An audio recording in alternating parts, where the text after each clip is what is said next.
नमस्कार मित्रांनो. मित्रांनो, लोकराजा राजर्षी छत्रपती शाहूजी महाराज यांचा जीवनपट आजच्या या सेशनमध्ये आपण या ठिकाणी पाहणार आहोत. लक्षात घ्या, स्पर्धा परीक्षेची तयारी करणाऱ्या प्रत्येक विद्यार्थ्यासाठी हे लेक्चर अत्यंत इम्पॉर्टंट आहे. याशिवाय महाराष्ट्रामध्ये राहणाऱ्या प्रत्येक व्यक्तीला देखील राजर्षी छत्रपती शाहूजी महाराज यांच्याबद्दलची माहिती या ठिकाणी थोडक्यात समजावी, या उद्देशाने देखील हे आजचं सेशन आपण या ठिकाणी करत आहोत. या सेशनच्या माध्यमातून राजर्षी छत्रपती शाहू महाराजांच्या जन्मापासून तर त्यांच्या निधनापर्यंत त्यांचा संपूर्ण जीवनपट आपण पाहणार आहोत आणि त्यांच्या या जीवित कालखंडामध्ये कोणत्या दिवशी त्यांनी कोणते निर्णय या ठिकाणी घेतले याची देखील डिटेलपणे माहिती आपण आजच्या या सेशनमध्ये या ठिकाणी पाहणार आहोत. तर अत्यंत कमी शब्दांमध्ये थोडक्यामध्ये राजर्षी छत्रपती शाहूजी महाराज यांचा जीवनपट आपल्याला इथे या ठिकाणी पाहायचा आहे. हे लेक्चर पूर्णतः या ठिकाणी पहा. लेक्चर पाहिल्यानंतर जर आवडलं तर लाईक करा, कमेंट करा, शेअर करा आणि जर चॅनलला पहिल्यांदाच या ठिकाणी व्हिजिट दिली असेल तर चॅनलला सबस्क्राईब देखील या ठिकाणी जरूर करा. तर सुरू करूया मित्रांनो आजचं हे महत्वाचं सेशन. आता लक्षात घ्या, शाहू महाराजांचा जीवनपट आपण अभ्यासत असताना सर्वात पहिलं तर आपल्याला माहिती पाहिजे की 26 जून सन 1874 ला शाहू महाराजांचा या ठिकाणी जन्म झालेला आहे. हा महत्वाचा मुद्दा लक्षात घ्या. शाहू महाराजांचा जन्म हा या ठिकाणी घाडगे कुटुंबामध्ये झाला आणि या शाहू महाराजांचं आधीचं नाव या ठिकाणी यशवंत अशा पद्धतीचं या ठिकाणी होता. अप्पासाहेब घाडगे जे आहे तर यांनी या ठिकाणी यशवंत असं यांचं या ठिकाणी नाव ठेवलं आणि त्या शाहू महाराजांचा जन्म हा घाडगे कुटुंबामध्ये 26 जून सन 1874 ला या ठिकाणी झालेला आहे असं आपल्याला दिसून येतं. लक्षात घ्या, त्यांच्या जन्मानंतर ते 10 वर्षाचे असतानाच या ठिकाणी 17 मार्च सन 1884 ला शाहू महाराजांचा या ठिकाणी दत्तक विधान या ठिकाणी करण्यात आलेलं आहे असं आपल्याला दिसून येतं. याचं कारण असं आहे की कोल्हापूरचे जे राजे होते ते या ठिकाणी निपुत्रिक असल्या कारणामुळे त्यांना या ठिकाणी दत्तक वारसा या ठिकाणी घ्यायचा होता आणि मग त्यांनी अप्पासाहेब घाडगे जे आहेत त्यांचेच मुलगे जे आहेत ते या ठिकाणी यशवंत घाडगे यांना या ठिकाणी दत्तक घेतलं आणि अशा पद्धतीने शाहू जे आहेत हे या ठिकाणी कोल्हापूरच्या गादीचे चौथे शाहू म्हणून या ठिकाणी ओळखू लागलेले आहेत असं आपल्याला या ठिकाणी दिसून येतं. लक्षात घ्या, दत्तक विधान झाल्यानंतर सन 1885 ला यांना या ठिकाणी उच्च शिक्षणासाठी राजकोट महाविद्यालयामध्ये या ठिकाणी रवाना त्यांना या ठिकाणी करण्यात आलं. म्हणजे शाहू महाराज हे शिक्षित होते आणि त्यांचं या ठिकाणी संपूर्ण जे शिक्षण आहे हे राजकोट महाविद्यालयामध्ये झाल्याचं दिसून येतं. आता राजकोट महाविद्यालय काय नेमकं होतं तर लक्षात घ्या, ब्रिटिश राज्यकर्त्यांनी या ठिकाणी असे काही महत्वाचे कॉलेजेस निर्माण केले होते की ज्या कॉलेजेसमध्ये या ठिकाणी राजा राणींचे या ठिकाणी राजपुत्र या ठिकाणी शिक्षण घेतील. जसं एक अजमेरला देखील या ठिकाणी होतं, लाहोरला देखील होतं, तशाच पद्धतीचं या ठिकाणी राजकोटमध्ये देखील अशा पद्धतीचं एक कॉलेज ओपन करण्यात आलं होतं आणि त्या राजकोट कॉलेजमध्ये या ठिकाणी राजर्षी शाहू महाराज यांचं शिक्षण झालेलं आहे असं आपल्याला या ठिकाणी पाहायला भेटतं. त्यानंतर पाहायला असं भेटतं की 8 मे सन 1888 ला शाहूंच्या हस्ते या ठिकाणी कोल्हापूर मिरज रेल्वे मार्गाची पायाभरणी झाल्याचं देखील या ठिकाणी दिसून येतं. म्हणजे शाहू महाराज केवळ या ठिकाणी सामाजिक सुधारक नव्हते तर ते चांगले प्रशासक देखील या ठिकाणी राहिलेले आहेत आणि त्यांनी त्यांच्या कोल्हापूर संस्थानाची या ठिकाणी रेल्वे मार्गे जोडून त्यांनी या ठिकाणी व्यापाराला देखील चालना कोल्हापुरामध्ये दिलेली होती असं आपल्याला या ठिकाणी दिसून येतं. लक्षात घ्या, 1 मे सन 1891 ला शाहू महाराजांचा वयाच्या 17व्या वर्षी त्यांचा विवाह लक्ष्मीबाई यांच्या सोबत या ठिकाणी झाल्या आणि या पद्धतीच्या राणी लक्ष्मीबाई आणि शाहू महाराज हे या ठिकाणी 1 मे सन 1891 ला विवाहबद्ध होत आहेत असं आपल्याला या ठिकाणी दिसून येतं.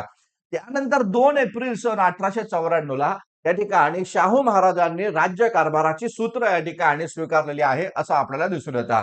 म्हणजे लक्षात ठेवा, सन 1874 ला जन्म झालेला आहे आणि 1894 ला म्हणजे या ठिकाणी 20व्या वर्षी जे आहे शाहू महाराजांचं त्यावेळेचं वय हे केवळ 20 वर्ष या ठिकाणी होतं आणि केवळ 20व्या वर्षी त्यांनी राज्य कारभाराची सूत्र या ठिकाणी हाती घेतलेली आहे असं आपल्याला दिसतं.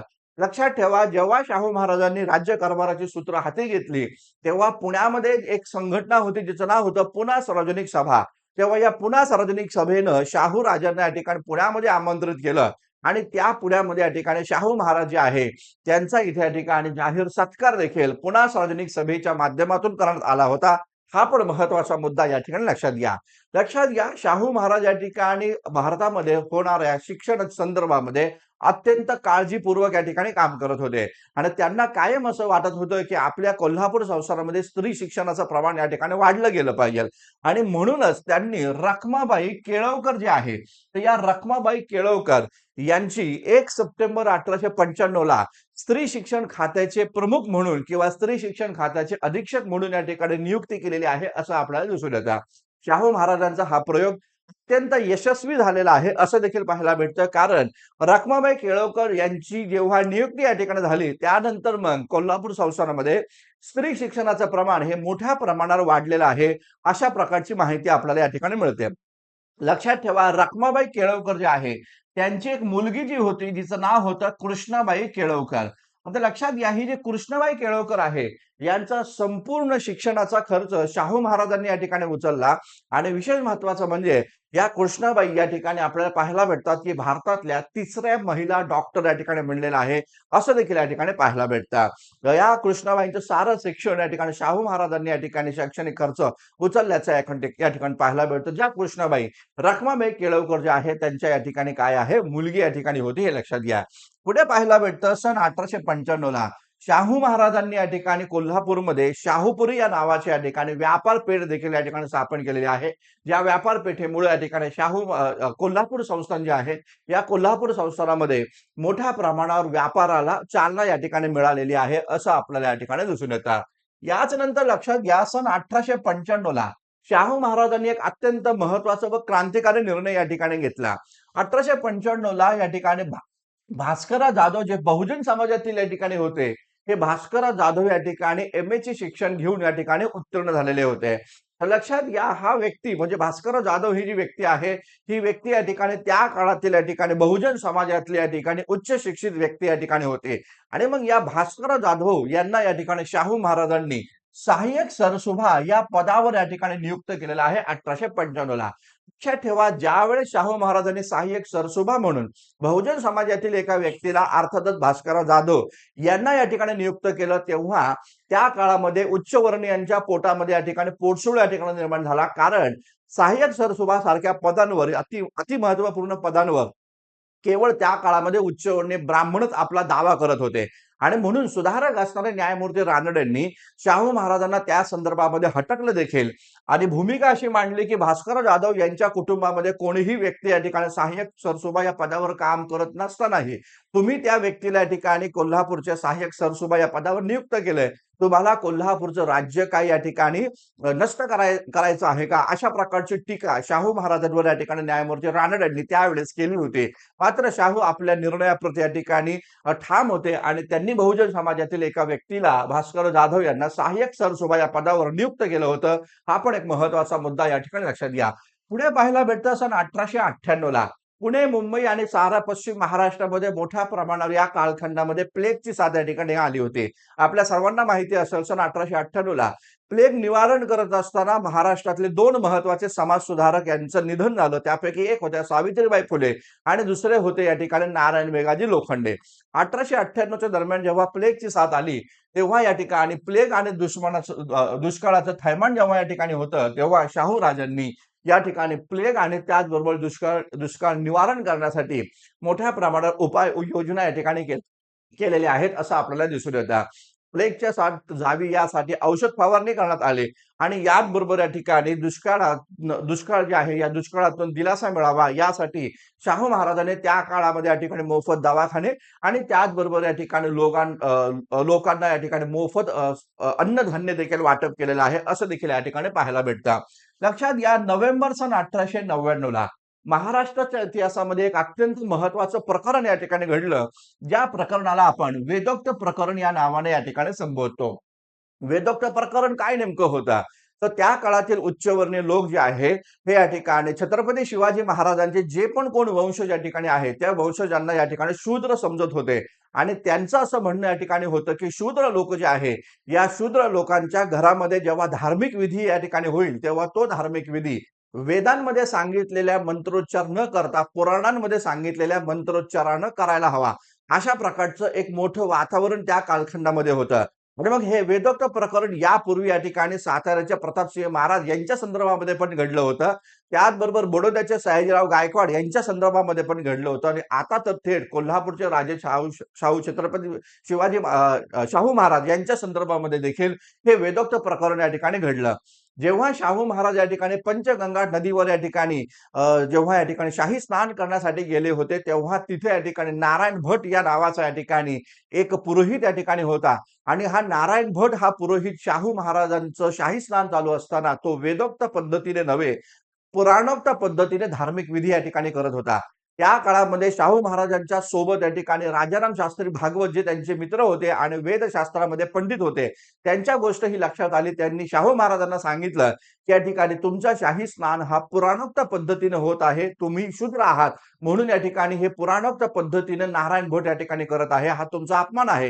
हे जेव्हा राजाराम शास्त्री भागवतांनी शाहू महाराजांना सांगितलं आणि पुढे असंही सांगितलं, की नारायण भट हा हे या ठिकाणी शाही स्नान करत असताना तो या ठिकाणी इथं डुलक्या घेत आहे. याचाच अर्थ तो अंघोळ पण त्यांनी या ठिकाणी केली नाही. तेव्हा शाहू महाराजांनी नारायण भटाला हटवलं आणि तेव्हा मग त्या नारायण भटाने सांगितलं, की तुम्ही जरी या ठिकाणी क्षत्रिय कुळामधले असले तरी देखील तुम्ही या ठिकाणी शूद्र आहात आणि त्यामुळे तुम्हा शूद्रांना या ठिकाणी वेदोक्त पद्धतीने मंत्रोच्चार करून धार्मिक विधी करण्याचा अधिकार या ठिकाणी नाहीये. अशा प्रकारचं शाहू महाराजांना या ठिकाणी अपमानित वेदोक्त प्रकरणामध्ये केलं आणि मग या संपूर्ण महाराष्ट्रातली साधारणतः 2-3 दशकं हे या ठिकाणी ब्राह्मणेतर चळवळीच्या लढ्यामध्ये या ठिकाणी गेले. त्याचं मूळ कारण हे वेदोक्त प्रकरण होतं असं आपल्याला या ठिकाणी पाहायला भेटतं. आता लक्षात घ्या हे वेदोक्त प्रकरण या ठिकाणी 1899 ला या ठिकाणी झाल्यानंतर पाहायला भेटतं दिनांक 24 मे सन 1901 रोजी राणी व्हिक्टोरिया ज्या होत्या तर त्या राणी व्हिक्टोरियांकडनं या ठिकाणी शाहू महाराजांना महाराजा या पदवीनं गौरवान्वित करण्यात आलेला आहे असं आपल्याला या ठिकाणी दिसून येतं. लक्षात घ्या 1 ऑक्टोबर सन 1901 ला या ठिकाणी शाहू महाराजांनी एक अत्यंत महत्वाचा निर्णय या ठिकाणी दिला. तो म्हणजे राजवाड्यातील धार्मिक कार्य हे वेदोक्त पद्धतीनेच करावे अशा प्रकारची आज्ञा या ठिकाणी देण्यात आली. आता लक्षात घ्या वेदोक्त प्रकरणामध्ये शाहू महाराजांना शूद्र म्हणून या ठिकाणी हटकण्यात आलं होतं. त्याचा राग शाहू महाराजांमध्ये या ठिकाणी होता आणि शाहू राजांच्या एक गोष्ट लक्षामध्ये या ठिकाणी आली, मी एक राजा असतानाही माझा अपमान या देशातील उच्चवर्णीय करत असेल तर माझी प्रजा जी आहे, जी मुळातच शूद्र अतिशूद्र कुटुंबामध्ये जन्माला आलेली आहे, वर्णामध्ये जन्माला आली आहे, तर त्यांना राजरोषपणे त्यांची किती प्रचंड होत असेल हे शाहूंच्या लक्षात आलं आणि मग शाहू राजांनी यातून या ठिकाणी सामाजिक सुधारणेची प्रेरणा या ठिकाणी घेतली. ही प्रेरणा घेत असताना त्यांनी त्या काळामध्ये त्यांच्या राज्यामध्ये या ठिकाणी राज्योपाध्ये या नावाचा ब्राह्मण जो आहे, हा या ठिकाणी राजपुरोहिताचे कार्य या ठिकाणी करत होता. आणि मग या राजोपाध्येला या ठिकाणी आदेश या ठिकाणी काढला, की राजवाड्यातील धार्मिक कार्य जे आहे हे वेदोक्त पद्धतीनेच या ठिकाणी होतील आणि जर वेदोक्त पद्धतीने तुम्हा ब्राह्मणांना जर ते करायचे नसतील तर राजवाड्यावर येण्याची तसदी देखील घेऊ नका. ते धार्मिक कार्यक्रम नाही केले तरी चालेल. मात्र जर करायचेच असतील तर वेदोक्त पद्धतीनेच करायला पाहिजे. अशा प्रकारचा राजादेश या ठिकाणी शाहू महाराजांनी या कालखंडामध्ये काढलेला आहे असं पाहायला भेटतं. यामुळे काय झालं तर वेदोक्त प्रकरण आणखीनच या ठिकाणी भडकलेलं आहे असं दिसतं. आणि मग या वेदोक्त प्रकरणामध्ये लोकमान्य टिळकांनी देखील या ठिकाणी उडी घेतली. साहजिकच शाहू राजे हे त्या काळामध्ये या ठिकाणी नॉन ब्राह्मण चळवळीचे नेते राहिले आणि लोकमान्य टिळक हे ब्राह्मण चळवळीचे नेते त्या काळामध्ये राहिलेले आहेत असं आपल्याला या ठिकाणी पाहायला भेटतं. लक्षात घ्या 16 एप्रिल सन 1902 ला 16 एप्रिल सन 1902 ला या वेदोक्त प्रकरणाचा निकाल लावण्यासाठी शाहूंनी एक महत्वाची समिती स्थापन केली होती. तिचं नाव होतं वेदोक्त समिती. या वेदोक्त समितीमध्ये कोण कोण होतं त्यांची नावं आपण माहिती करून घेणं थोडंसं गरजेचं आहे. त्यामध्ये विश्वनाथ बळवंत गोखले होते, कृष्णाजी नारायण पंडित होते आणि अण्णासाहेब राजोपाध्ये या ठिकाणी होते. हे तेच राजोपाध्ये आहे ज्यांनी शाहू महाराजांचा धार्मिक विधीचा कार्यक्रम जो वाड्यातील होता तो या ठिकाणी वेदोक्त पद्धतीने करण्यास नकार दिला होता. आणि म्हणून शाहू महाराजांनी याच राजोपाध्यांना सांगितलं जर का वेदोक्त पद्धतीने धार्मिक विधीचा कार्यक्रम करायचा नसेल तर राजवाड्यावर येण्याची तसदी पण या ठिकाणी घेऊ नका. या प्रकारची ती भूमिकानं त्याच राजोपाध्यांना इथे या ठिकाणी वेदोक्त समितीमध्ये शाहू महाराजांनी घेतलेलं होतं. साहजिकच निकाल लागणार होता. या तिघांनी या ठिकाणी निकाल दिला. या तिघांपैकी दोघं म्हणजेच या ठिकाणी विश्वनाथ बळवंत गोखले आणि कृष्णाजी नारायण पंडित या दोघांनी या ठिकाणी हा निर्णय दिला की शाहूंना वेदोक्ताचा अधिकार या ठिकाणी आहे. आता जेव्हा पण इथून पुढे या ठिकाणी राजवाड्यामध्ये या ठिकाणी जेव्हा पण या ठिकाणी धार्मिक विधी होईल तो पुराणोक्त पद्धतीने न करता तो वेदोक्त पद्धतीने झाला पाहिजे. अशा प्रकारचा निकाल हा वेदोक्त समितीने दिला आणि खास करून त्यामध्ये गोखले आणि हे कृष्णाजी पंडित यांचा समावेश होता. मात्र लक्षात घ्या, या काळामध्ये देखील अण्णासाहेब राजोपाध्ये जे आहे यांनी या निकाल पत्रावर स्वाक्षरी करण्यास नकार दिला आणि ते म्हणाले की मी शाहू राजांना या ठिकाणी क्षत्रिय मानायला तयार नाही, ते शूद्रच आहे. या प्रकारची भूमिका घेऊन या ठिकाणी शाहूंचा पुन्हा अपमान राजोपाध्यांनी केला. मग काय शाहू भडकले आणि मग या शाहू राजांनी दिनांक 6 मे सन 1902 ला राजोपाध्ये यांनी राजोपाध्ये यांचे सर्व इनाम, त्यांचे सर्व महसुली आणि दिवाणी हक्क अधिकार हे या ठिकाणी काढून घेतलेले आहेत असं आपल्याला पाहायला भेटतं. शाहू राजांचं स्पष्ट म्हणणं या ठिकाणी राहिलं की ब्राह्मण पंडित पुरोहित जो आहे त्याला जे काही इनाम मिळाले जातात, जे जमिनी दिल्या जातात, जे बक्षिस दिले जातात ते राज्य दरबारामध्ये किंवा इथं राजवाड्यामध्ये ते धार्मिक विधीचे कार्यक्रम करतायत म्हणून या ठिकाणी दिले जातात. मात्र जर का राजोपाध्ये आमचा अपमान करणारा असेल, पुराणोक्त पद्धतीने या ठिकाणी धार्मिक कार्य करणारा असेल तर त्यांना आम्ही पदावरूनच काढून टाकतो आणि त्यांना दिलेली सारी वतनं जी आहे ती पण या ठिकाणी रद्द करतो. साहजिकच या सगळ्या प्रकरणामध्ये हे राजोपाध्ये टिळक आणि पुण्यातल्या ब्राह्मणांकडे या ठिकाणी जातात आणि मग त्या काळामध्ये लोकमान्य टिळकांनी या काळामध्ये ब्राह्मणांची बाजू घेतली आणि शाहूंसाठी त्यांनी या ठिकाणी शाहूंना उद्देशून या ठिकाणी केसरीमध्ये लिखाण केलं आणि भूमिका अशी घेतली की मराठा शासक जे आहे किंवा मराठा संस्थानिक जे आहे त्यांना जर का या ठिकाणी त्यांना जर का ब्राह्मण चालत नसेल तर त्यांनी या ठिकाणी खुशाल या ठिकाणी कोणत्याही पुरोहिताकडनं त्यांनी आपली या ठिकाणी धार्मिक विधीचा कार्यक्रम करावा. मात्र या पद्धतीने ब्राह्मणांची वतनं आणि त्यांची दिलेली त्यांना जे पारंपरिक ज्या काही दक्षिणा आहे त्या रद्द करण्याचा अधिकार क्षत्रिय शासकांना नाहीये, अशा प्रकारची भूमिका टिळकांनी घेतली आणि मग हा वेदोक्त प्रकरणाचा वाद जो आहे टिळक विरुद्ध शाहू अशा पद्धतीने रंगला आणि विशेषतः महाराष्ट्रामध्ये ब्राह्मण विरुद्ध ब्राह्मणेतर या चळवळीने डोकं वर काढलेलं आहे असं आपल्याला या ठिकाणी दिसून येतं. लक्षात घ्या, शाहू राजांना या संदर्भामध्ये अत्यंत दुसरा एक क्रांतिकारी निर्णय या काळामध्ये घेतला आणि तो निर्णय 26 जुलै सन 1902 साली या ठिकाणी होता. यामध्ये शाहू महाराजांनी कोल्हापूर संस्थानामध्ये या ठिकाणी 50% आरक्षण या देशातील बहुजन समाजासाठी लागू करण्याची घोषणा या ठिकाणी केली. वास्तविकता त्या कालखंडामध्ये जर आपण पाहिलं तर कोल्हापूर संस्थानामध्ये या ठिकाणी जवळपास 98% लोक हे उच्चवर्णीय होते, जे या ठिकाणी कोल्हापूरचं प्रशासन चालवत होते. शाहू राजांनी आता त्यांना या ठिकाणी काढून टाकलं आणि इथं शाहू राजांनी 50% आरक्षणाची घोषणा करून बहुजन समाजातल्या शिकल्या सवरलेल्या मुलांना सरकारी नोकऱ्यांमध्ये इथं नियुक्त केलेलं आहे. अशा प्रकारची भूमिका शाहू राजांनी दिनांक 26 जुलै सन 1902 ला या ठिकाणी घेतलेली आहे आणि याचमुळे शाहू महाराजांना या ठिकाणी आरक्षणाचे जनक म्हणून या ठिकाणी संबोधलं जातं. हा पण एक महत्वाचा मुद्दा आपण या ठिकाणी लक्षात घ्या. 10 जुलै सन 1905 ला 10 जुलै सन 1905 ला एक अत्यंत महत्वाचा निर्णय शाहूंच्या बाजूने या ठिकाणी लागला. शाहूंना वेदोक्ताचा पूर्ण अधिकार असल्याचं करवीर पीठाचे शंकराचार्यांनी देखील या काळामध्ये या ठिकाणी जाहीर केलेलं आहे असं दिसून येतं. म्हणजे वेदोक्त प्रकरणाचा वाद मिटावा यासाठी आधी समितीनं पण शाहूंना वेदोक्ताचा अधिकार आहे असा निर्णय दिला. आता करवीर संस्थानाचे करवीर पीठाचे जे काही शंकराचार्य आहेत त्यांनी देखील भूमिका मांडली की नाही, शाहूंना वेदोक्ताचा पूर्ण अधिकार आहे अशा प्रकारची भूमिका इथे या ठिकाणी मांडलेली आहे असं एकंदरीत दिसून येतं. पुढे पाहायला भेटतं सन 1906 ला या ठिकाणी शाहू महाराजांनी व्यापाराला चालना देण्यासाठी आपल्या राज्यामध्ये Shahu Chhatrapati spinning and viewing mill जे आहे ते 1906 साली या ठिकाणी स्थापन केलेले आहे असं आपल्याला दिसून येतं. आणि याचबरोबर दिनांक 14 एप्रिल सन 1907 रोजी अस्पृश्य मुलांसाठी कोल्हापूरमध्ये त्यांनी मिस क्लार्क वसतिगृह जे आहे ती या ठिकाणी स्थापन केलेलं आहे असं आपल्याला या ठिकाणी पाहायला भेटतं. तर लक्षात घ्या, मिस क्लार्क वसतिगृहाची स्थापना ही शाहू महाराजांनी 1907 रोजी या ठिकाणी केलेली आहे असं आपल्याला पाहायला भेटतं. आता या मिस क्लार्क वसतिगृहाच्या आधी देखील शाहू महाराजांनी कैक असे वसतिगृह या ठिकाणी स्थापन केले होते आणि या वसतिगृहांच्या माध्यमातून प्रत्येक समाजासाठी स्वतंत्र वसतिगृह कडून त्या समाजातल्या मुलांना या ठिकाणी शिक्षित करण्याचं कार्य त्यांनी केलं आणि म्हणून भारतामध्ये हे शाहू महाराज हे पहिले असे व्यक्ती आहे की ज्यांना वसतिगृह निर्माण करणारे जनक देखील म्हणले जातात किंवा वसतिगृह निर्माण करणारे पितामह देखील म्हणले जातात. कारण प्रत्येक जाती धर्माचे स्वतंत्र वसतिगृह ते या ठिकाणी सुरू करतात आणि आता मग शाहू महाराजांनी अस्पृश्य मुलांसाठी देखील स्वतंत्र असं मिस क्लार्क वसतिगृह जे आहे हे सुरू केलेलं आहे असं दिसतं.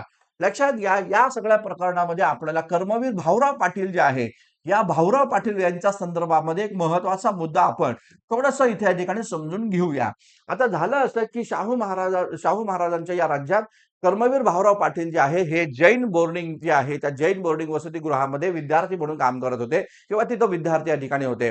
तिथं आपल्याला पाहायला भेटतं अण्णासाहेब लठ्ठे जे या ठिकाणी स्वतः जैन होते आणि ते या ठिकाणी या जैन बोर्डिंगच्या या ठिकाणी काय होते, तर तिथं रेक्टर म्हणून काम करत होते. आणि मग या सगळ्या परिस्थितीमध्ये अण्णासाहेब लठ्ठे कडक शिस्तीचे आणि भाऊराव पाटील यांना ही शिस्त म्हणजे आपल्या व्यक्ती स्वातंत्र्यावर गदा आहे असं वाटत होता. जेव्हा या ठिकाणी हे मिस मेरी क्लार्क वसतिगृहाचं उद्घाटन या ठिकाणी होणार होतं, तेव्हा या ठिकाणी जैन बोर्डिंगच्या सर्वच विद्यार्थ्यांना त्या कार्यक्रमाला उपस्थित व्हायचं होतं. तेव्हा मग अण्णासाहेब लठ्ठेंनी असा आदेश काढला की वसतिगृहाच्या या उद्घाटनाचा कार्यक्रम समाप्त झाल्यानंतर सारे लोक येतील, हातपाय धुतील, अंघोळ करतील आणि मगच भोजन या ठिकाणी करेल. अशा प्रकारचा जो त्यांचा अण्णासाहेब लठ्ठे यांचा जो आदेश होता तो धुडकावून त्या ठिकाणी लावला भाऊराव पाटील यांनी आणि त्यामुळे या ठिकाणी अण्णासाहेब लठ्ठे आणि भाऊराव पाटील यांच्यात या ठिकाणी वाद झाला आणि याच वादातून या ठिकाणी शाहू महाराजांनी या ठिकाणी भाऊराव पाटील जे आहेत त्यांना या ठिकाणी या जैन बोर्डिंग वसतिगृहातून या ठिकाणी काढून टाकलं. मात्र शाहू महाराजांनी स्वतःच्याच राजवाड्यामध्ये या भाऊराव पाटील यांना या ठिकाणी पुढील शिक्षण पूर्ण करण्यासाठी राहण्याची सुविधा या ठिकाणी उपलब्ध करून दिली. असे होते आपले राजश्री शाहू महाराज. पुढे लक्षात घ्या, सन 1907 रोजी या ठिकाणी भोगावती नदीवर या ठिकाणी शाहू महाराजांनी महाराणी लक्ष्मीबाई तलाव जो आहे तो या ठिकाणी इथं बांधलेला आहे. लक्षात घ्या, म्हणजे आपल्याला पाहायला भेटतं एक बंधारा शाहू महाराजांनी भोगावती नदीवर 1907 साली या ठिकाणी इथं बांधलेला आहे आणि त्या बंधाऱ्याला या ठिकाणी त्यांनी आपली जी पत्नी आहे महाराणी लक्ष्मीबाई यांचं या ठिकाणी नाव दिलेलं आहे असं आपल्याला या ठिकाणी दिसून येतं. याचबरोबर नोव्हेंबर 1909 ला राधानगरी धरण जे आहे त्याचं बांधकामाला त्यांनी या ठिकाणी सुरुवात केलेली आहे असं आपल्याला या ठिकाणी पाहायला भेटतं. राधा ही त्यांची या ठिकाणी मुलगी होती, तिचंच नाव या ठिकाणी त्यांनी राधानगरी धरण असं या ठिकाणी धरणाला दिलेलं आहे हे आपल्याला या ठिकाणी पाहायला भेटतं. पुढे लक्षात घ्या, शाहू महाराजांनी त्यांच्या जीवित काळामध्ये अत्यंत महत्वाची भूमिका या ठिकाणी घेतली. ती म्हणजे 11 जानेवारी सन 1911 ला त्यांनी कोल्हापूर संस्थानामध्ये या ठिकाणी सत्यशोधक समाजाची स्थापना या ठिकाणी केली आणि या सत्यशोधक समाजाला नवसंजीवनी देण्याचं कार्य शाहू महाराजांनी या काळामध्ये केलं. आता वास्तविकता आपल्या सर्वांना माहिती आहे की दिनांक 24 सप्टेंबर सन 1873 ला या ठिकाणी महात्मा ज्योतिराव फुल्यांनी पुण्यामध्ये या ठिकाणी सत्यशोधक समाजाची स्थापना या ठिकाणी केली. लक्षात घ्या, महात्मा ज्योतिराव फुल्यांचं निधनापर्यंत हा संपूर्ण सत्यशोधक समाज एका वटवृक्षाप्रमाणे महाराष्ट्रामध्ये या ठिकाणी फैलाव झालेला होता आणि त्यानंतर आपल्याला पाहायला भेटतं महात्मा फुलेंचं 1890 ला निधन झाल्यानंतर या ठिकाणी विश्रामरामजी घुले असतील किंवा सावित्रीबाई फुले असतील किंवा या ठिकाणी नारायण मेघाजी लोखंडे या ठिकाणी असतील, तर या सर्वांच्या नेतृत्वाखाली या ठिकाणी सन 1898 पर्यंत सत्यशोधक समाज अत्यंत सुरक्षितपणे आणि वेगानं काम करू लागला. मात्र 1898 ला जसं या ठिकाणी सावित्रीबाई फुले आणि त्याचबरोबर नारायण मेघाजी लोखंडे यांचं या ठिकाणी निधन होतं प्लेगच्या साथीमुळे, त्यानंतर मग मात्र सत्यशोधक समाजाला वाली उरला नाही, असं सर्वमान्य नेता या ठिकाणी उरला नाही. परिणाम असा या ठिकाणी झाला, सत्यशोधक समाज जणू काय मृतपाय होतोय काय अशाच अवस्थेमध्ये या ठिकाणी गेला. मग त्या काळामध्ये सत्यशोधक समाजाच्या लोकांनी ब्राह्मणेतर चळवळीमध्ये या ठिकाणी उडी घेतली आणि शाहू महाराजांना पूर्णतः पाठिंबा या ठिकाणी दिला. परिणाम असा झाला, या ठिकाणी शाहू महाराजांनी देखील या देशातील बहुजनांचं कल्याण करण्यासाठी जो सत्यशोधक समाज या ठिकाणी स्थापन झाला त्या सत्यशोधक समाजाला पुनर्जीवित करण्याचं काम केलं आणि एक नवा संजीवनी या ठिकाणी त्याला दिल्याचं आपल्याला या ठिकाणी दिसून येतं. आणि म्हणून 11 जानेवारी सन 1911 ला या ठिकाणी कोल्हापुरामध्ये सत्यशोधक समाजाची स्थापना या ठिकाणी केली. त्याचे अध्यक्ष परशुराम घोसवाडकर यांना बनवण्यात आलं. तर कोल्हापूर शाखा जी स्थापन झाली होती त्याचे अध्यक्ष हे भास्करराव जाधव जे आहे त्या भास्करराव जाधव यांना या ठिकाणी करण्यात आलं होतं असं आपल्याला या ठिकाणी पाहायला भेटतं. लक्षात घ्या, पुढे आपल्याला पाहायला भेटतं 20 मे सन 1911 ला आर्थिक दृष्ट्या दुर्बळ असणारे जे घटक आहे त्या दुर्बळ असणाऱ्या घटकांना फी माफीचा आदेश या ठिकाणी इथं शाहू महाराजांनी इथे या ठिकाणी काढलेला आहे असं आपल्याला या ठिकाणी पाहायला भेटतं. म्हणजे शाहू महाराज केवळ दलितांसाठी या ठिकाणी काम करणारे पुढारी नव्हते, तर शाहू महाराज सर्व समाजासाठी काम करणारे होते. सर्व समाजातल्या दुर्बल घटकांना पुढे घेऊन जाणारे या ठिकाणी हे राजे या ठिकाणी होते. आणि त्याचमुळे या ठिकाणी पाहायला भेटतं जे लोक या ठिकाणी उच्च कुळातील आहे मात्र ते आर्थिकदृष्ट्या दुर्बल आहेत त्यांच्यासाठी फी माफीचा आदेश या ठिकाणी शाहू महाराज इथे या ठिकाणी काढतायत असं दिसतं. कारण त्या काळामधला हा एकमेव शासक होता, हा एकमेव राजा होता ज्याला या देशामधल्या आधुनिक शिक्षणाची चिंता होती, म्हणून या ठिकाणी अशा प्रकारची भूमिका शाहू महाराजांनी त्या काळामध्ये घेतली होती असं आपल्याला दिसून येतं.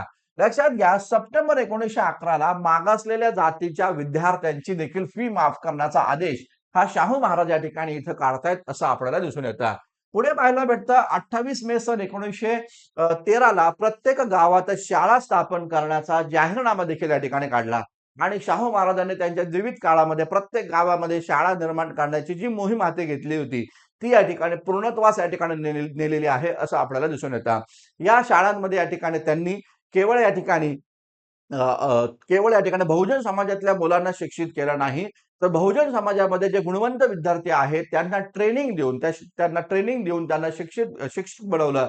आणि त्या बहुजन विद्यार्थ्यांना देखील या ठिकाणी शिक्षक बनवून आपल्या मुलांना शिकवण्याची संधी उपलब्ध करून देणारे शाहू राजे या ठिकाणी होते असं आपल्याला दिसून येतं. लक्षात घ्या, जुलै 1913 रोजी धार्मिक विधीचं प्रशिक्षण देण्यासाठी त्यांनी सप्तशतकी शाळा देखील या ठिकाणी स्थापन केल्याचं एकंदरीत दिसून येतं. आता आपल्या सर्वांनाच माहिती आहे की सत्यशोधक समाज हा पुरोहित वर्गाच्या विरोधामध्ये होता. सर्व साक्षी जगतपती त्याला नकोच मध्यस्थ हे सत्यशोधक समाजाचं ब्रीद वाक्य होतं. आणि मग या काळामध्ये सत्यशोधक समाजानं आपल्या सर्वांनाच या ठिकाणी माहिती आहे त्या ठिकाणी सत्यशोधक विवाह पद्धती निर्माण केल्या. आणि या ठिकाणी सत्यशोधक समाजाच्या माध्यमातून या ठिकाणी अशा प्रकारे धार्मिक कार्य जे केवळ उच्चवर्णीय ब्राह्मण स्वतःची मक्तेदारी समजत होते त्याला छेद देऊन या ठिकाणी बहुजन समाजातल्या लोकांना देखील या प्रकारच्या धार्मिक विधीचे कार्यक्रम जमले पाहिजे या दृष्टिकोनातून या ठिकाणी धार्मिक विधीचं प्रशिक्षण देण्यासाठी सत्यशोधकी शाळा स्थापन करण्याचं कार्य शाहू महाराजांनी या ठिकाणी केलेलं आहे असं आपल्याला दिसून येतं. या कार्याचे प्रमुख त्यांनी विठ्ठलराव डोणे जे होते त्यांना या ठिकाणी इथं त्यांच्यावर या ठिकाणी ही जबाबदारी सोपवली होती असं आपल्याला या ठिकाणी दिसतं. लक्षात घ्या, 1914ला शाहू महाराजांच्या कोल्हापूर संस्थानामध्ये या ठिकाणी ब्रिटिश सम्राट या ठिकाणी किंग एडवर्ड यांचा पुतळा निर्माण करण्याचा कार्यक्रम आयोजित करण्यात आला होता. आणि मग त्या काळामध्ये किंग एडवर्ड पुतळ्याची विटंबना ही या ठिकाणी करण्यात आली होती असं आपल्याला दिसून येतं. तर त्या काळामध्ये महाराष्ट्रामध्ये ब्राह्मण विरुद्ध ब्राह्मणेतर हा मोठ्या प्रमाणात संघर्ष होता. आणि या संघर्षामध्ये टिळक आणि शाहू महाराज आमने सामने या ठिकाणी होते. आणि मग त्या काळामध्ये लोकमान्य टिळकांचे जे कार्यकर्ते कोल्हापूरमध्ये होते त्यांचं नाव या ठिकाणी निटवे होते, गायकवाड होते. त्या लोकांनी या ठिकाणी हे किंग एडवर्डचा पुतळा विटंबना केला. आणि शाहू महाराजांचे जे जवळचे कार्यकर्ते होते ज्यांचं नाव अण्णासाहेब लठ्ठे आणि भास्कर जाधव यांच्यावर या ठिकाणी आरोप केला की यांनीच या ठिकाणी हा खऱ्या अर्थाने पुतळा विटंबना केला. तेव्हा अण्णासाहेब लठ्ठे आणि भास्कर जाधव यांना या ठिकाणी पोलिसांकडनं वाचण्यासाठी भूमिगत काही काळामध्ये या ठिकाणी व्हावं लागलं. आणि त्या काळामध्ये ब्रिटिश पोलिसांनी देखील निटवे आणि गायकवाड यांची साक्ष घेऊन या ठिकाणी भाऊराव पाटील जे आहेत त्यांच्या खोटी साक्ष देण्याच्या ठिकाणी त्यांना या ठिकाणी मोठ्या प्रमाणात त्यांची छळ या ठिकाणी केली. मात्र लक्षात घ्या, या सगळ्या प्रकरणामध्ये या किंग एडवर्ड पुतळा विटंबना प्रकरणामध्ये भाऊराव पाटील जे आहे या भाऊराव पाटील यांनी 2 वेळा आत्महत्या करण्याचा देखील प्रयत्न केला. मात्र अण्णासाहेब लठ्ठे आणि भास्करराव जाधव यांच्या विरोधामध्ये खोटी साक्ष या ठिकाणी दिली नाही. सरते शेवटी पोलीस तपासामध्ये हे लक्षात असं आलं की किंग एडवर्डच्या पुतळ्याची विटंबना भास्करराव जाधव आणि अण्णासाहेब लठ्ठे यांनी केली नसून टिळकांचे अनुयायी जे होते निटवे आणि गायकवाड यांनीच ती केलेली आहे. आणि मग इंग्रजांनी त्यांना अटक केलं होतं असं दिसून येतं. तर या पद्धतीचा किंग एडवर्ड पुतळा विटंबना ही आपल्याला पाहायला भेटते. 1914चं हे प्रकरण या ठिकाणी होतं. पुढे पाहायला भेटतं सन 1916ला शाहू महाराजांच्या मार्गदर्शनाखाली या महाराष्ट्रामध्ये एक अत्यंत महत्वाची परिषद स्थापन झाली जिचं नाव होतं डेक्कन रयत परिषद. आता ही डेक्कन रयत परिषद का स्थापन झाली होती त्याचा इतिहास काय होता तो पण आपण या ठिकाणी पाहूया. लक्षात घ्या, दिनांक 1915च्या दरम्यान या ठिकाणी दक्षिण भारतामध्ये या ठिकाणी द्रविडियन असोसिएशन स्थापन झाली होती. आणि या द्रविडियन असोसिएशनचं रूपांतर 1916ला जस्टिस पार्टीमध्ये या ठिकाणी झाल्याचं दिसून येतं. 1916ला दक्षिण भारतामध्ये स्थापन झालेला जस्टिस पक्ष हा एक पक्ष हा ब्राह्मणेतरांचा पक्ष होता, नॉन ब्राह्मण मुवमेंटचा हा पक्ष या ठिकाणी होता. आणि या पक्षानं या ठिकाणी प्रशासनामध्ये उच्चवर्णीय ब्राह्मणांना जे मोठ्या प्रमाणात संधी दिलेली आहे ती या ठिकाणी काढून घेऊन या ठिकाणी या देशातील बहुजन समाजातल्या लोकांकडे देखील नॉन ब्राह्मण लोकांकडे देखील मेरिट आहे, त्यांच्याकडे देखील या ठिकाणी त्यांच्यामध्ये देखील या ठिकाणी गुणवत्ता आहे. तर त्या गुणवत्तेच्या आधारावर या ठिकाणी उच्चवर्णीयांना प्रशासनात कमी करा आणि सरकारी नोकऱ्यांमध्ये या ठिकाणी ब्राह्मणेतरांना देखील या ठिकाणी जागा द्या, या प्रकारची चळवळ चालवली होती जस्टिस पार्टीनं. अशा प्रकारचा ब्राह्मणेतरांचा एक पक्ष या महाराष्ट्रामध्ये असला पाहिजे, ज्यांनी निवडणुका लढवल्या पाहिजे, प्रशासनात कायदे मंडळामध्ये गेला पाहिजे आणि बहुजनांसाठी या ठिकाणी लढला पाहिजे, नॉन ब्राह्मण लोकांसाठी लढला पाहिजे, असा विचार शाहू महाराजांचा होता. आणि त्याच विचारातून या ठिकाणी शाहू महाराजांनी डेक्कन रयत परिषद जी आहे त्या डेक्कन रयत परिषदेची स्थापना झाली. मात्र ते राजे असल्या कारणामुळे या परिषदेचं सदस्यत्व त्यांना स्वीकारता येत नव्हतं. मग डेक्कन रयत परिषद जी आहे ती स्थापन करण्याचं श्रेय कोणाला जातं? वास्तविकता शाहूंच्या आदेशाद्वारे स्थापन झाली. मात्र कोणी स्थापन केली? तर अण्णासाहेब लठ्ठे होते, वारा कोठारी या ठिकाणी होते, मुकुंदराव पाटील होते, नारायण टिळक, कविवर्य नारायण वामन टिळक आणि सीताराम बोले, हे सर्व लोक डेक्कन रयत परिषदेमध्ये या ठिकाणी एकत्र आले आणि यांनी ब्राह्मणेतरांचा एक पक्ष स्थापन केला. हा तसा पाहिला तर महाराष्ट्रातला ब्राह्मणेतरांचा पहिला पक्ष मानला जातो, ज्याचं नाव आहे डेक्कन रयत परिषद. आणि लक्षात घ्या, या परिषदेच्या माध्यमातून एक मुखपत्र देखील या ठिकाणी सुरू करण्यात आलं. त्याचं नाव होतं डेक्कन रयत, ज्याचे संपादक या ठिकाणी अण्णासाहेब लठ्ठे आणि वारा कोठारी होते.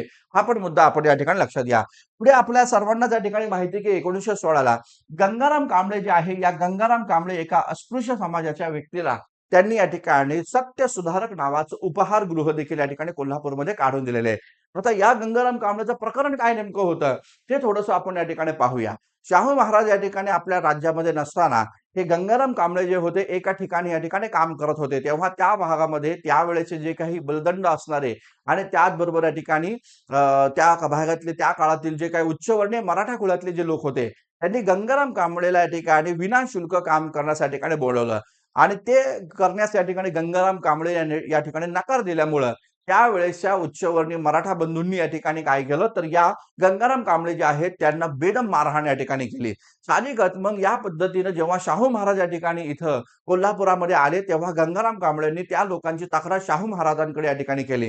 तेव्हा शाहू महाराजांनी स्वजातीय लोकांना बोलवलं. ज्या लोकांनी गंगाराम कांबळेंच्या पाठीवर चापकाचे फटके मारले होते, त्यांना बेदम मारहाण केली होती, त्यांना बोलवलं आणि त्या आरोपींना बोलवून शाहू महाराजांनी स्वतः आपल्या हातामध्ये हंटर घेतला आणि या ठिकाणी त्या लोकांची पाठ फोडून काढली. आणि मग त्यानंतर या ठिकाणी शाहू महाराजांनी या गंगाराम कांबळेंनी स्वतःचा व्यवसाय सुरू करावा यासाठी गंगाराम कांबळेंना आर्थिक मदत या ठिकाणी दिली आणि या गंगाराम कांबळेंना या ठिकाणी जे उपहारगृह त्यांनी सुरू करून दिलं ते त्याच उपहारगृहाचं नाव सत्य सुधारक या ठिकाणी होतं. हा महत्वाचा मुद्दा या ठिकाणी आपण लक्षात घ्या. गंगाराम कांबळेंना या पद्धतीचं उपहारगृह काढून थांबले नाही शाहू महाराज, तर शाहू महाराजांनी त्याची या ठिकाणी माहिती देखील घेतली. तेव्हा असं पाहायला भेटलं की कोल्हापुरातले या ठिकाणी त्याचं हे जे सत्य सुधारक नावाचं जे हॉटेल आहे ते या ठिकाणी चालायला तयार नाही. का बरं चालायला तयार नाही?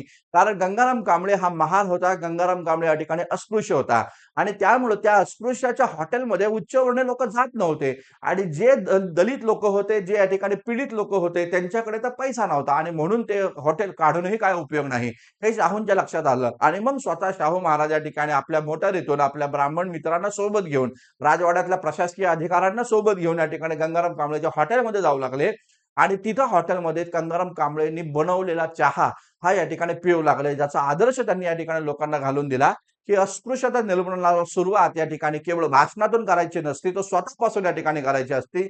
आणि या प्रकारची भूमिका शाहू महाराजांनी घेतली. परिणाम असा झाला की या ठिकाणी बाकीचे उच्चकोणी लोक देखील आपला राजा गंगाराम कांबळेंच्या हॉटेलमध्ये या ठिकाणी चहा प्यायला जातो, तर आपल्याला काय प्रॉब्लेम आहे, कशी भूमिका घेऊन या ठिकाणी गंगाराम कांबळेच्या हॉटेलमध्ये जाऊ लागला. लक्षात घ्या, हेच गंगाराम कांबळे आहे ज्यांनी या ठिकाणी माणगाव परिषद या ठिकाणी भरवली होती. हेच गंगाराम कांबळे या ठिकाणी होते की ज्या गंगाराम कांबळे यांनी पुढे जाऊन आपल्याला पाहायला भेटतं शाहू महाराजांच्या निधनानंतर या भारतात पहिल्यांदा शाहू महाराजांचं स्मारक जर कोणी उभं केलं तर ते गंगाराम कांबळे यांनी 1924ला उभं केलेलं आहे.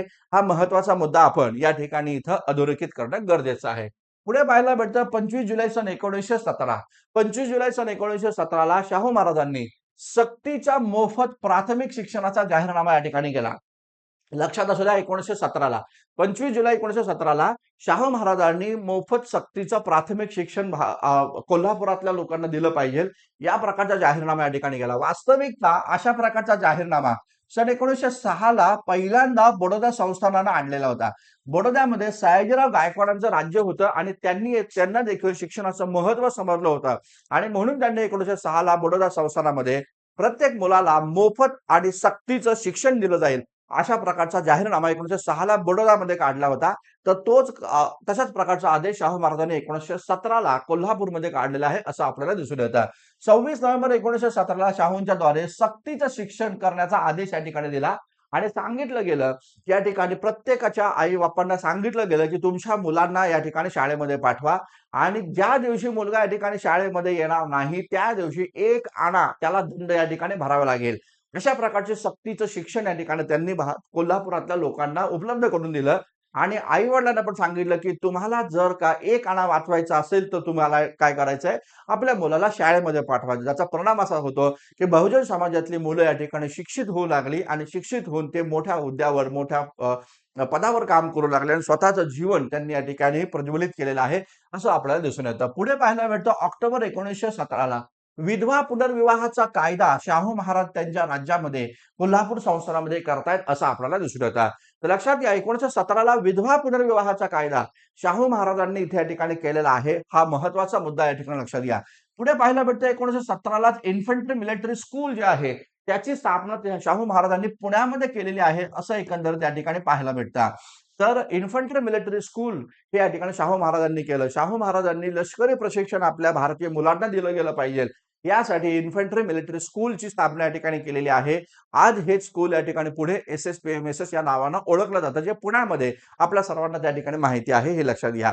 शाहू महाराजांचं असं म्हणणं या ठिकाणी होतं की या ठिकाणी भारतातल्या प्रत्येक व्यक्तीतल्या कुटुंबाला लष्करी प्रशिक्षण या ठिकाणी दिलं गेलं पाहिजे या प्रकारची भूमिका शाहू राजांची होते. लक्षात घ्या डिसेंबर 1917ला खामगावमध्ये जी काही 11वी मराठा शिक्षण परिषद भरली गेली होती. लक्षात ठेवा खामगावमध्ये जी 11वी मराठा शिक्षण परिषद या ठिकाणी भरली होती त्या परिषदेचे अध्यक्ष हे या ठिकाणी शाहू महाराज या ठिकाणी होते हे लक्षात घ्या. शाहू महाराजांना या 11व्या मराठा शिक्षण परिषदेमध्ये आमंत्रित करण्यात आलेलं होतं आणि विशेष महत्वाचं म्हणजे शाहू महाराजांनी याच खामगाव परिषदेमध्ये मराठ्यांना देखील स्वतंत्र मतदारसंघ मिळाला पाहिजे किमान 10 वर्षांसाठी तो स्वतंत्र मतदारसंघ मिळाला पाहिजे या प्रकारची भूमिका घेतली. सरकारी नोकऱ्यांमध्ये आरक्षण आणि त्याचबरोबर स्वतंत्र मतदारसंघ हा या ठिकाणी मराठा समाजाला मिळाला पाहिजे या प्रकारची भूमिका शाहू महाराजांनी खामगावमध्ये भरलेल्या 11व्या मराठा शिक्षण परिषदेमध्ये घेतलेली होती असं एकंदरीत पाहायला भेटतं. पुढे पाहायला भेटतं की 22 फेब्रुवारी सन 1918ला कोल्हापुरामधले जी बलुतेदारी पद्धत आहे या बलुतेदारी पद्धतीवर कायद्याने बंदी आणलेली आहे असं एकंदरीत दिसतं. शाहू महाराजांचं ऑब्झर्वेशन असं या ठिकाणी होतं की ही जी काही ग्रामीण भागामध्ये असणारी जी काही बलुतेदारी सिस्टीम आहे या बलुतेदारामुळे या ठिकाणी दारांमुळे या ठिकाणी भारतीय समाज व्यवस्थेमध्ये जाती प्रथा ही मोठ्या प्रमाणात या ठिकाणी डोक्यावर काढते आणि त्यामुळे जर तिला आपल्याला समाप्त करायचं असेल तर बलुतेदारी सिस्टीम त्या ठिकाणी रद्द केले पाहिजे. कारण पाहायला असं भेटतं जे गावातले 12 बलुतेदार आहे त्या 12 बलुतेदारांना गावाची सेवा केल्याबद्दल गावाकडनं जो इनाम दिला जातो त्याला बलुत म्हटलं जातं. मात्र या बलुतेदारी सिस्टीममुळे त्या ठिकाणी काय होतंय त्या ठिकाणी मुलं जे आहे या ठिकाणी किंवा लोक जे आहे या सिस्टीमला चिकटून या ठिकाणी राहतात जाती व्यवस्था चिकटून राहतात आणि म्हणून मग या पद्धतीने बलुतेदारी सिस्टीम रद्द करण्याची भूमिका शाहू राजांनी घेतलेली आहे. लक्षात घ्या 23 फेब्रुवारी 1918ला आंतरजातीय विवाहांना पाठिंबा देणारा कायदा शाहू महाराजांनी आणलेला आहे लक्षात घ्या. आंतरजातीय विवाहांना जर तुम्हाला विवाह करायचे असतील तर तुम्हाला कोणतेही धार्मिक विधी न करता केवळ रजिस्टरकडे नोंदणी करून तुम्ही हा विवाह करू शकता अशा प्रकारची भूमिका शाहू राजांची इथे या ठिकाणी राहिलेली आहे लक्षात घ्या. पुढे जाऊन पाहायला भेटतं की राष्ट्रीय चळवळी देखील शाहू महाराजांचा हा मुद्दा उचलला. आंतरजातीय विवाहांना पाठिंबा देणारा त्यांनी देखील कायदा केला. विठ्ठलभाई पटेल जे होते या विठ्ठलभाई पटेलांनी केंद्रीय विधिमंडळामध्ये एक बिल मांडलं जे बिल पटेल बिल या नावानं खूप प्रसिद्ध झालं. अर्थातच त्या पटेल बिलाला विरोध या ठिकाणी केला गांधींनी, पंडित जवाहरलाल नेहरूंचे वडील मोतीलाल नेहरूंनी आणि लोकमान्य टिळकांनी. तर या पद्धतीचं पटेल विधेयक जे होतं हे शाहू महाराजांकडून प्रेरणा घेऊन या ठिकाणी निर्माण करण्यात आलेलं आहे.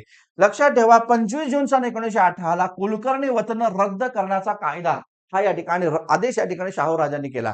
कारण काय बघा या काळामध्ये आपल्याला पाहायला भेटतं मुकुंदराव पाटील होते बघा. ते मुकुंदराव पाटील यांनी 1913ला कुलकर्णी लीळामृत या नावाचा ग्रंथ लिहिला आणि हा ग्रंथ जेव्हा शाहू राजांच्या हाती पडला, त्यांच्या वाचनामध्ये आला, तेव्हा पाहायला असं भेटतं की शाहू महाराजांनी या कालखंडामध्ये या ठिकाणी भूमिका घेतली की गावामध्ये एक पाटील जो या ठिकाणी अज्ञानी आहे, मात्र त्याच्या अज्ञानीपणाचा या ठिकाणी फायदा घेऊन कुलकर्णी कशी गावची सत्ता आपल्या नावावर करून घेतोय, ह्या प्रकारे जी जी काही परंपरा आहे ती बंद झाली पाहिजे आणि या ठिकाणी कुलकर्ण्यांना दिलेली जी वचनं आहेत ती रद्द करा, अशा प्रकारचा आदेश या ठिकाणी शाहू राजांनी 25 जून सन 1918 या ठिकाणी काढलेला आहे, असं आपल्याला या ठिकाणी दिसून येतं.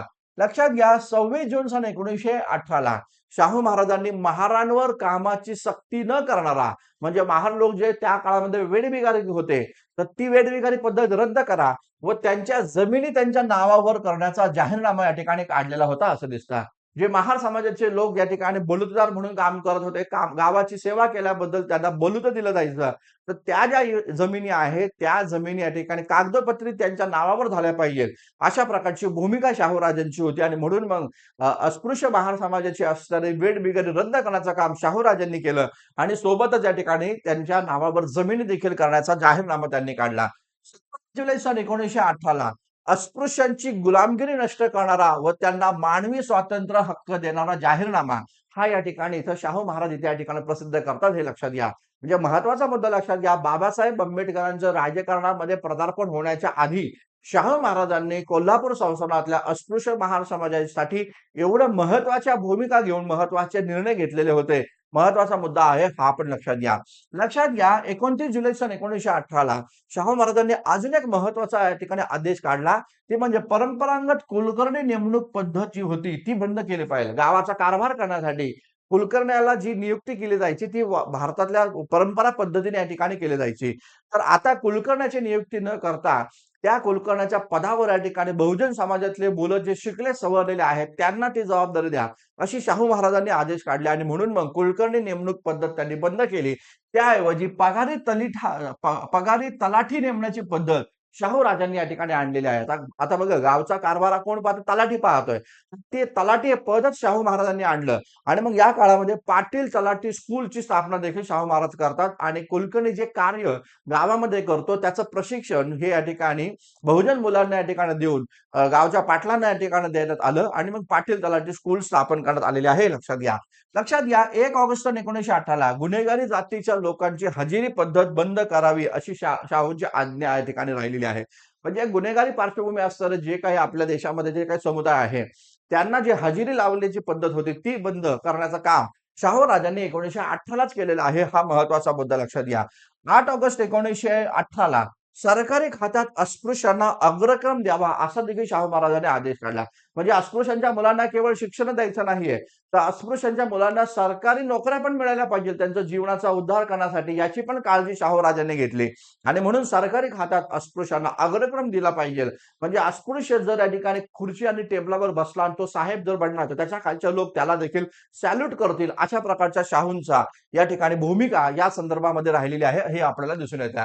लक्षात घ्या, 10 नोव्हेंबर 1918 मुंबईत कामगार हितवर्धक सभेची बैठक झाली. त्या बैठकीचे अध्यक्ष शाहू महाराजांना करण्यात आलं आणि तिथंच शाहू महाराजांच्या आदेशाद्वारे या ठिकाणी पीपल्स युनियन या नावाची एक संघटना स्थापन झाली.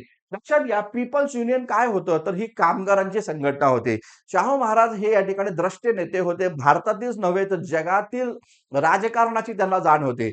1917ला रशियन राज्यक्रांती झाली होती आणि या रशियन राज्यक्रांतीच्या धर्तीवर भारतातील देखील कामगारांना न्याय मिळावा यासाठी त्यांनी पीपल्स युनियन या नावाची संघटना स्थापन केली. वास्तविकता शाहू महाराजांना हे चांगली जाण होती की या देशातील कामगार कोण आहे, या देशातील शूद्र शूद्रस्तर कामगार आहे, मग त्यांच्या उद्धारासाठी त्यांच्यासाठी एक संघटना, कामगार संघटना असणं गरजेचं आहे. म्हणून शाहू राजांच्या आदेशाद्वारे पीपल्स युनियन, ज्याला आपण लोकसंघ पण म्हणतो, तर त्याची ही कामगार संघटना शाहू महाराज या ठिकाणी स्थापन करतात दिसून येतं.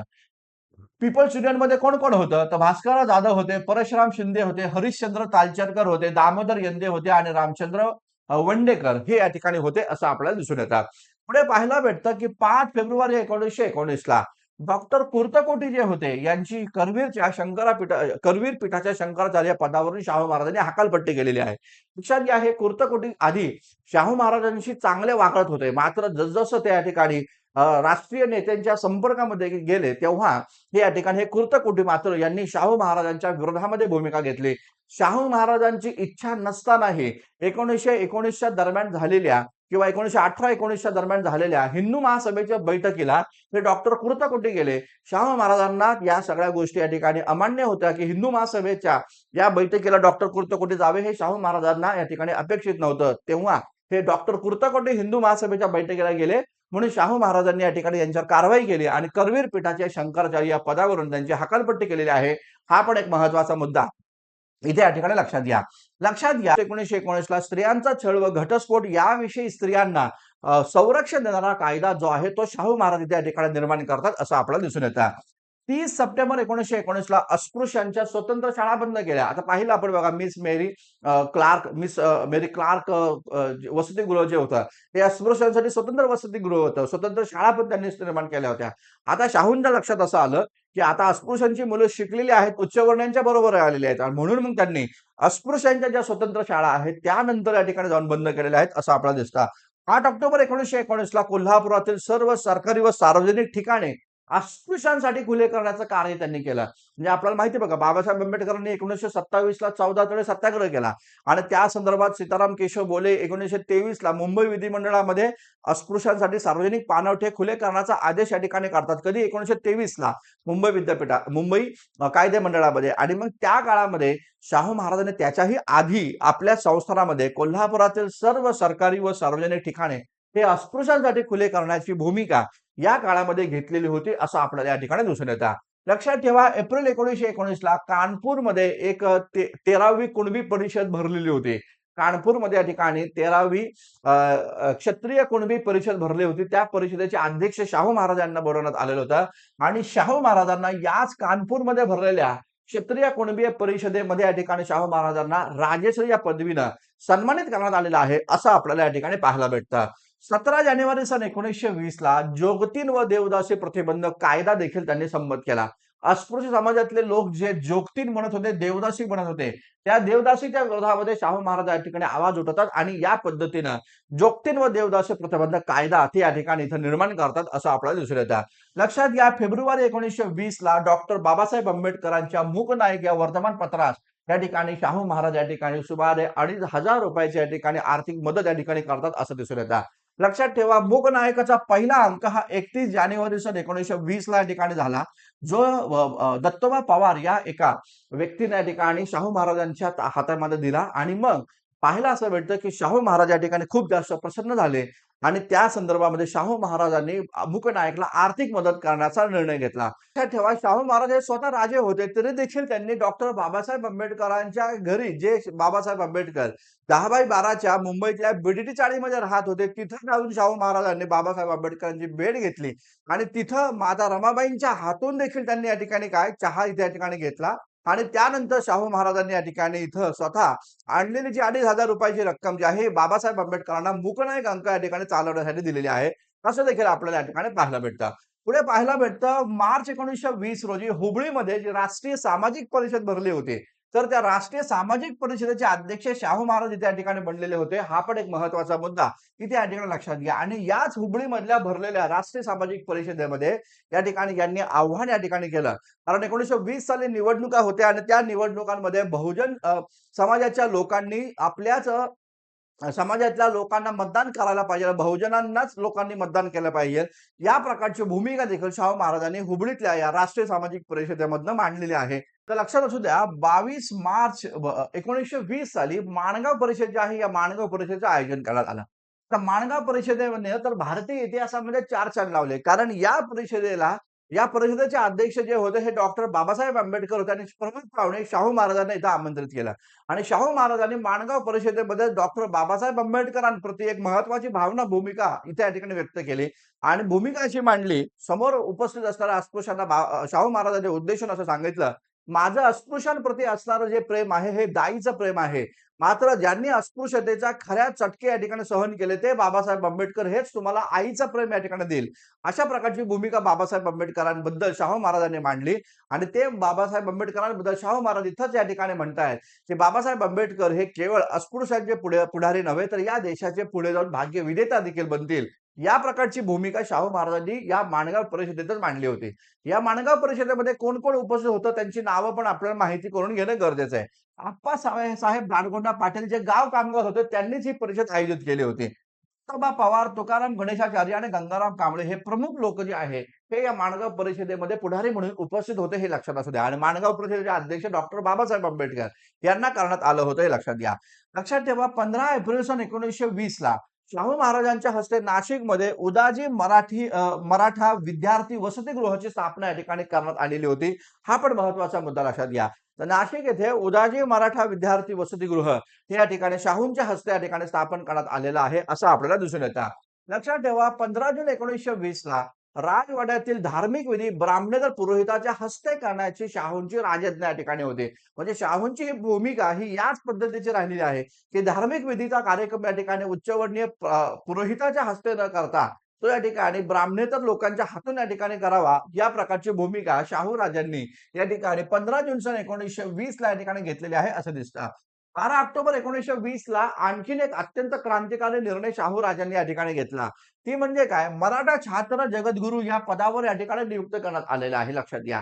तर सदाशिव लक्ष्मण पाटील अर्थात बेनाडेकर यांना या ठिकाणी छात्रगुरू या पदावर वास्तविकता या गुरु या पदावर या ठिकाणी उच्चवर्णीय ब्राह्मणांनाच या ठिकाणी नियुक्त केलं जात होतं. मात्र ती परंपरा शाहू राजांनी मोडून काढली आणि मराठा समाजातील व्यक्तीला त्यांनी छात्र जगद्गुरू या पदावर नियुक्त केलेलं आहे लक्षात घ्या. ज्यांचं नाव सदाशिव लक्ष्मण पाटील अर्थात बेनाडेकर हे या ठिकाणी लक्षात असू द्या. पुढे पाहायला भेटतं डिसेंबर 1920 ला नागपूर येथे या ठिकाणी अस्पृश्यता निर्मूलन परिषद या ठिकाणी झाली आणि या परिषदेचे अध्यक्ष या ठिकाणी शाहू महाराज होते.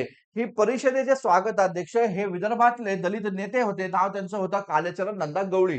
हे स्वागताध्यक्ष होते. तर इथे या ठिकाणी पाहायला भेटतं की नागपूर मध्ये भरलेल्या अस्पृश्यता निर्मूलन परिषदेचे अध्यक्ष या ठिकाणी शाहू महाराज होते आणि या परिषदेमध्ये बाबासाहेब आंबेडकर देखील उपस्थित राहिले होते हे लक्षात असू द्या. ठीक आहे. पुढे पाहायला भेटतं फेब्रुवारी 1922 ला महात्मा गांधी आणि शाहू महाराज यांची भेट झालेली आहे कुरुक्षेत्र इथं.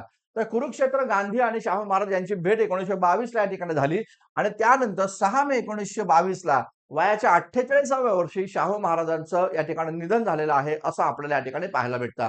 तर या पद्धतीचं शाहू राजांचं जे राज्य होतं हे शाहू राजांचं राज्य हे केवळ या ठिकाणी राज्य कारभार केवळ राजा राणींसाठी या ठिकाणी नव्हतं, दरबारी लोकांसाठी नव्हतं, तर लोकांसाठी जगणारा हा राजा होता. म्हणून या राजाला लोकराजा म्हणून संबोधलं जातं. एक शेवटचा मुद्दा आपण इथे या ठिकाणी पाहूया. शाहू महाराजांना कायम या ठिकाणी वाटायचं की या ठिकाणी ज्या पद्धतीने ब्राह्मणांचे वृत्तपत्र आहे आणि त्या वर्तमानपत्राच्या माध्यमातून ते आपल्या चळवळीला पुढे नेतात, तशाच प्रकारे ब्राह्मणेतरांचं पण या ठिकाणी वर्तमानपत्र असले पाहिजे आणि त्यांनी ब्राह्मणेतरांची चळवळ पुढे नेली पाहिजे. अशा प्रकारचा विचार शाहू महाराजांचा होता आणि म्हणूनच शाहू महाराजांनी काही ब्राह्मणेतर वर्तमानपत्रांना देखील आर्थिक मदत करण्याचं धोरण तिथे या ठिकाणी आणलेलं आहे असं दिसून येतं. त्यामध्ये मुकुंदराव पाटील यांच्या दिनमित्र वृत्तपत्राला शाहू राजांनी आर्थिक मदत केली. विश्वबंधू हे वर्तमानपत्र बळवंत कृष्णाजी पिसाळांचं होतं, त्यांना देखील शाहू महाराजांनी आर्थिक मदत केली. गरिबांचा कैवारी आणि भगवा झेंडा हे बळवंत कृष्णाजी पिसाळ यांचंच वर्तमानपत्र, त्यांना देखील शाहू महाराजांनी आर्थिक मदत केली. छत्रपती आणि तरुण मराठा हे सखाराम पांडुरंग सावंत यांचं वृत्तपत्र, त्याला देखील शाहूंनी आर्थिक मदत केली. प्रगती आणि जीन विजय हे अण्णासाहेब लठ्ठे, डेक्कन रयत अण्णासाहेब लठ्ठे आणि वारा कोठारी, विजयी मराठा श्रीपतराव शिंदे, जागरूक वालचंद्र कोठारी, जागृती भगवंतराव पाळेकर, तेज दिनकरराव जवळकर या वर्तमानपत्र जे बाबासाहेब आंबेडकरांनी सुरू केलं होतं त्याला देखील शाहू महाराजांनी या ठिकाणी आर्थिक मदत केलेली होती असं दिसून येतं. तर अशा पद्धतीने शाहू राजांचं जे कार्य होतं हे लोकांसाठी होतं. लोकांसाठी त्यांनी राज्यकारभार केला. लोकांसाठी ते जगले. या देशातील अस्पृश्यांना, या देशातील या ठिकाणी ब्राह्मणेतरांना सन्मानाचं जीवन जगावं यासाठी विविध राजाज्ञा काढून त्यांच्या हक्क अधिकारांसाठी राज्य करणारा या भारताच्या भूमीवर एकमेव नेता या ठिकाणी निर्माण झाला होता. त्यांचं नाव होतं राजर्षी छत्रपती शाहूजी महाराज. तर मित्रांनो, हे सेशन तुम्हाला कसं वाटलं याबद्दल जरूर या ठिकाणी कमेंट्स या ठिकाणी करा. या लेक्चरच्या माध्यमातून खूप अशा गोष्टी ज्या तुम्हाला माहीत नव्हत्या त्या तुम्हाला माहिती करून झाल्या असतील तर लाईक करा, कमेंट करा, शेअर करा आणि जर चॅनलला पहिल्यांदाच आले असाल तर सबस्क्राईब देखील या ठिकाणी करा. थांबूया मित्रांनो आपण इथं.